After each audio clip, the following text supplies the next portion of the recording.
from its original. Welcome to the Clinton Public Library's Local History videos. Today we will be covering leap year, considering that this year is also a leap year. Our article today comes from the Daily Clintonian on Wednesday, February 29th, 1956. We would like to take this time to warn you about this article. This article contains several opinions which are not shared by the Clinton Public Library. Not helping the matter is that this article was also written as a piece of satire. Please bear that in mind while you are listening to this article. Thank you, and we will get to the article now. Choose your partners and jump, ladies. Today's the day for it. Ask any man what today is, and he will say Wednesday. But the same question to a woman, particularly an unmarried, not-by-choice female, and you have quite a different answer. Today, February 29th, is Leap Year Day, that dreaded occasion for self-satisfied bachelors but heaven-sent reprieve for spinsters. When, after 4 years, February has an extra day and unmarried women an extra chance to correct that error. From now until the last hour of the day of the year comes the great quiz program, when unattached ladies are permitted an unsportsmanlike but effective opportunity to pop the question themselves, should the canny male seem reluctant to take the initiative.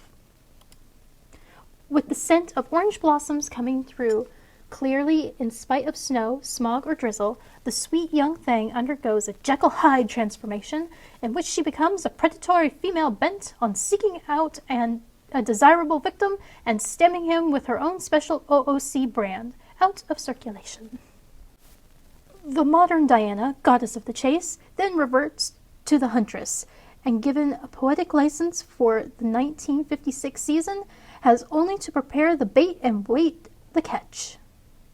Since leap year seems to hold all the attributes of a successful fox hunt, this sports writer assumes the role of unbiased promoter for the most colossal sports event of all time and, in fairness to both the fox and the hounds, advances a bit of Marquis of Queensberry advice to participants in the activities. Perhaps in the greatest danger is that happy, carefree, buttonless individual, the bachelor, smug and serene in his natural, unfettered habitat. To give him a word of caution.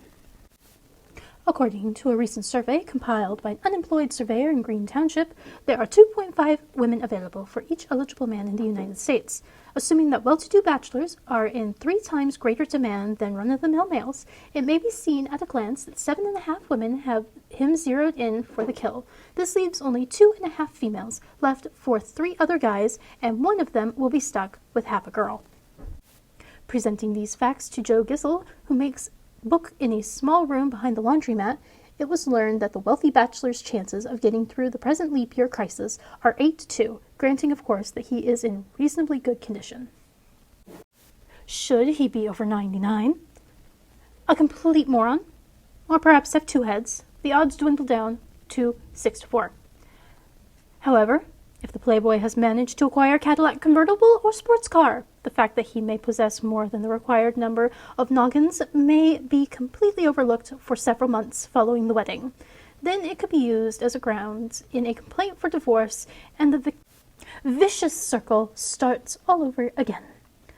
For the handsome young fellow, who leaves a trail of fluttering females as he walks down the street, yet who is loath to settle down and make just one woman happy, there is very little encouragement.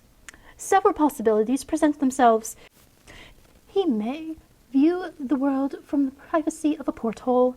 This should seem to be the foolproof manner in which to escape the wonders of wedlock for the remainder of 1956. But for one thing, the frailties of the flesh. After a few months of porthole peering, the reluctant bridegroom is sure to spot a female on some faraway wharf and revert to the primitive. This action may completely wreck one of Uncle Sam's expensive warships as the youth makes land wearing the starboard side of the vessel around his neck.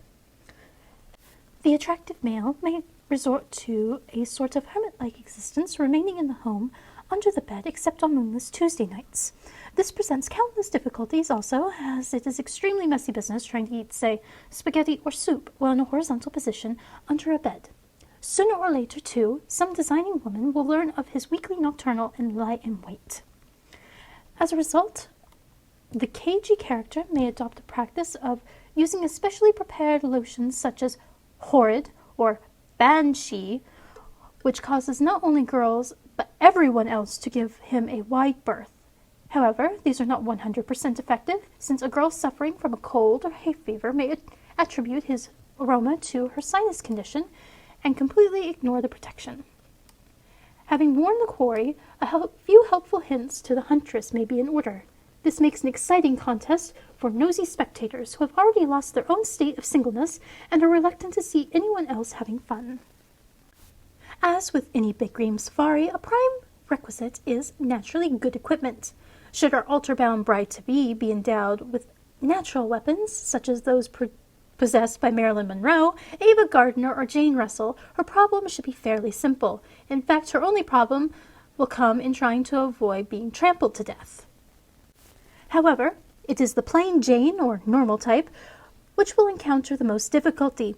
She must use to full advantage and enlarge upon her own resources.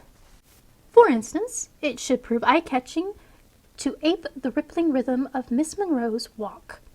This can be carefully developed. Walking along the street with one foot on the curb and the other in the gutter should lead to a provocation swivel hips glide. This is also recommended for good broken field running, and even though Jane does not capture a husband this year, she may wind up with 10 men on the Green Bay Packers football squad, which is still a pretty good reward. Proper garb for the sport at hand, too, is most important in caging an interesting specimen.